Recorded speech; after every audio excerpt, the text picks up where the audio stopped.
Nietzsche, I think, yes, Nietzsche said the first step on a true life is the hour of one's own great self-contempt. My first teacher used to say, you just get sick and tired of the BS. Well, you get sick and tired of being overweight or out of shape or whatever. So you take an honest self-assessment, and then you come up with a plan. First of all, you're going to say, okay, you're going to go to the gym. You're going to start working out. You're going to start controlling your weight.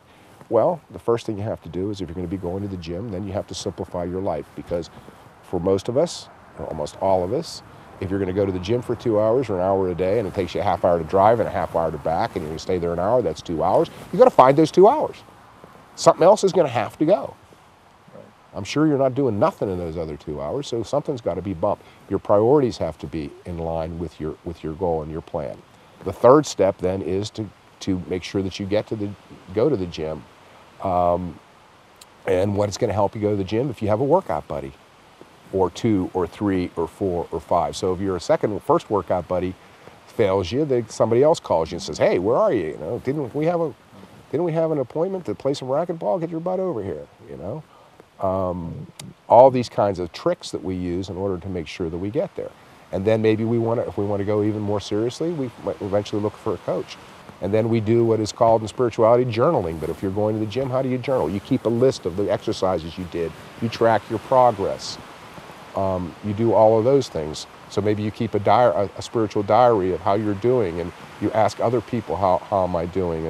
And you figure out some way to have the equivalent of a spiritual scale. Eventually it starts to become fun. And start looking forward to going to the gym. You look forward to the workout buddies.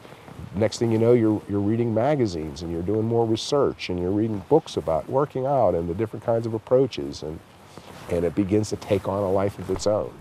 You do all those same things spiritually. Eventually you read all the books you can get. You consult with people. You look for a teacher. You look for a coach. You do all the exact same things that you would do for building a business, to become great at chess, to become a good person, to learn a second language.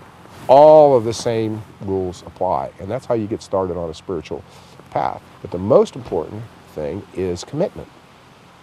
You have to make a commitment, and you have to come up with ways to become the kind of person who keeps their